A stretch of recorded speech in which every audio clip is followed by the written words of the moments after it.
चलिए आज बात करते हैं दुनिया के एक ऐसे मंदिर की जो रहस्यों से भरा हुआ है। भारत के पुरी में मौजूद जगन्नाथ मंदिर।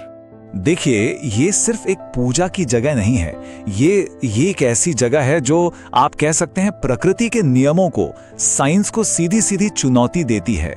शुरुआत करते हैं सबसे पहले रहस्य से। मंदिर के शिखर पर एक झंडा है जिसे कहते हैं पतित पावन। इसका मतलब है पतितों का उद्धार करने वाला। अब अजीब बात यह है कि यह झंडा हमेशा हवा से उल्टी दिशा में लहराता है। मतलब हवा अगर पूरब से पश्चिम जा रही है तो झंडा पश्चिम से पूरब की तरफ जाएगा। अब ये कैसे हो सकता है? और सुनिए, कहानी सिर्फ झंडे पे खत्म नहीं होती। चलिए मंदिर की रसोई में चलते हैं। यहाँ तो हर रोज एक ऐसा चमत्कार होता है जिसे देखकर मतलब दिमाग काम करना बंद कर दे। तो होता क्या है, जरा सोचिए। मिट्टी के 7 बर्तन एक के ऊपर एक रखे जाते हैं। नीचे लकड़ियों से आग जल रही होती है। अब फिजिक्स का नियम क्या कहता है? यही ना कि सबसे नीचे वाला बर्तन जो आग के सबसे करीब है उसका खाना पहले पकेगा। पर यहां सब उल्टा है। सबसे ऊपर वाले बर्तन का खाना सबसे पहले पकता है। और यह हर रोज होता है बिना किसी चूक के। और इस रसोई का एक और बड़ा चमत्कार है प्रसाद का। कहते हैं कि यहां बनने वाला प्रसाद कभी भी कम नहीं पड़ता। चाहे कुछ 1000 लोग आएं या फिर लाखों, सबके लिए खाना पूरा हो जाता है। और कमाल की बात यह है कि एक दाना भी बर्बाद नहीं होता। है ना हैरानी की बात? अच्छा, एक और बात, मंदिर के ठीक ऊपर का आसमान। कहा जाता है कि मंदिर के गुंबद के ऊपर से आज तक न कोई पक्षी उड़ा है और न ही कोई हवाई जहाज, जैसे कि वहां कोई अदृश्य नो फ्लाई जोन बना हो। तो सवाल ये उठता है कि इन सारे रहस्यों की वजह क्या है? इसके लिए हमें मंदिर के बनने की कहानी में उतरना होगा। और यकीन मानिए, ये कहानी इन रहस्यों से भी ज्यादा दिलचस्प है। ये कहानी शुरू होती है हजारों साल पहले, महाभारत युद्ध के खत्म होने के बाद, गांधारी के श्राप से, भगवान कृष्ण की मृत्यु से और एक ऐसे दिल से जिसे आग भी जला नहीं पाई। जी हां, उनका शरीर तो राख हो गया, लेकिन उनका दिल वो धड़कता रहा। बाद में यही दिल, जिसे नील माधव कहा गया, एक आदिवासी राजा को मिला। जब राजा इंद्रदुम्न को इस बारे में पता चला तो वो इसे हासिल करना चाहते थे, लेकिन वो दिल रहस्यमयी तरीके से गायब हो गया। तब राजा को एक सपना आया कि पुरी के समंदर किनारे एक खास लकड़ी का लट्ठा बहकर आएगा और उसी से मूर्तियां बनेंगी। अब वो लट्ठा तो मिल गया, पर उसे तराशेगा कौन? कोई भी कारीगर उस पर एक छीनी तक नहीं चला पा रहा था। तब एक बूढ़े बढ़ई के रूप में खुद भगवान विश्वकर्मा आए। उन्होंने कहा, मैं बनाऊंगा मूर्तियां, लेकिन उन्होंने कुछ शर्तें रखीं, और शर्तें बहुत सख्त थीं। शर्त यह थी कि वो 21 दिन तक एक बंद कमरे में काम करेंगे और कोई दरवाजा नहीं खोलेगा। 15 दिन बीत गए, अंदर से कोई आवाज नहीं आई। रानी को चिंता होने लगी, कहीं उस बूढ़े बढ़ई के साथ कुछ हो तो नहीं गया।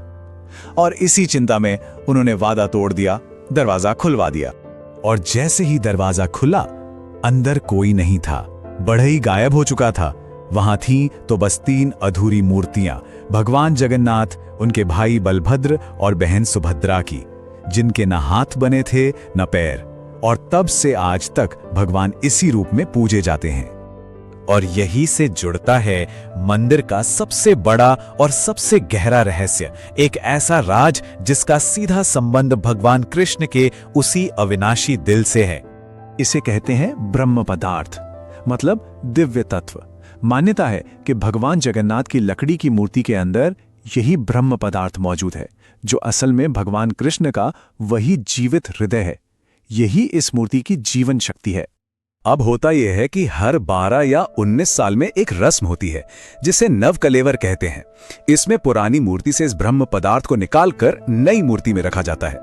ये रस्म इतनी ज्यादा गोपनीय होती है कि पूरे शहर की बिजली काट दी जाती है। जिस पुजारी को यह काम सौंपा जाता है उसकी आंखों पर पट्टी बंधी होती है और हाथों में कपड़ा लपेटा होता है।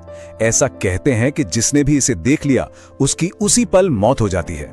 और जिन पुजारियों ने इस रस्म को निभाया है उनका अनुभव रोंगटे खड़े कर देने वाला है। एक पुजारी ने बताया था कि जब उन्होंने उसे छुआ तो ऐसा लगा जैसे कोई जिंदा चीज हो, जैसे कोई खरगोश उनके हाथ में फुदक रहा हो। तो आखिर ये ब्रह्म पदार्थ है क्या? आस्था तो यही मानती है कि ये भगवान कृष्ण का वही धड़कता हुआ दिल है, लेकिन कुछ थ्योरीज ये भी कहती हैं कि शायद ये किसी प्राचीन सभ्यता का कोई बहुत ही एडवांस्ड एनर्जी सोर्स हो सकता है, किसी आर्क रिएक्टर की तरह। खैर, मूर्तियों के बनने की जो विश्वकर्मा वाली कहानी हमने सुनी वो सबसे ज्यादा पॉपुलर है, पर वो अकेली कहानी नहीं है। एक और कहानी भी है जो मंदिर के बनने की वजह बिल्कुल अलग बताती है। इस दूसरी कथा का संबंध संत कबीर से है। कहते हैं कि समंदर बार बार मंदिर को तोड़ देता था। तब संत कबीर ने अपनी शक्ति से समंदर को लगभग 1.5 किलोमीटर पीछे धकेल दिया और उन्होंने ही इस मंदिर को ऐसी जगह बनाया जहां ऊंच नीच जात पात का कोई भेदभाव न हो। तो देखिए, कहानी कोई भी हो, एक बात तो साफ है, इस मंदिर के इतिहास में एक चीज हमेशा कॉमन रही है और वो है इसकी सहन शक्ति, इसका लचीलापन। क्या आपको पता है कि जगन्नाथ मंदिर पर 1 या 2 बार नहीं बल्कि पूरे 18 बार हमला हुआ है। अलग अलग हमलावरों ने इसे तोड़ने की, इसे अपवित्र करने की बहुत कोशिशें की, लेकिन हर हमले के बाद भक्तों की आस्था और मजबूत होती गई। सोचिए, एक वक्त ऐसा भी था जब मूर्तियों को बचाने के लिए उन्हें 140 साल तक जमीन के नीचे छुपाकर रखना पड़ा था। यह भक्ति की एक अविश्वसनीय मिसाल है। और यही बात हमें यह सोचने पर मजबूर करती है कि मंदिर की असली ताकत शायद इसके चमत्कारों या रहस्यों में नहीं है, बल्कि उस अटूट विश्वास में है जो ये लोगों के दिलों में जगाता है। ये सिर्फ एक इमारत नहीं, ये हमारी संस्कृति और आस्था के जिंदा रहने का सबूत है। तो आखिर में जगन्नाथ मंदिर एक ऐसी जगह है जहां आकर इतिहास, विश्वास और रहस्य सब एक दूसरे में मिल जाते हैं। समझ नहीं आता कि कहां आस्था खत्म होती है और कहां विज्ञान शुरू होता है। ये दिव्य रहस्य, प्राचीन साइंस और इंसान की अटूट भक्ति का संगम है, और कौन जाने इसके अंदर अभी और कितने राज दबे हुए हैं।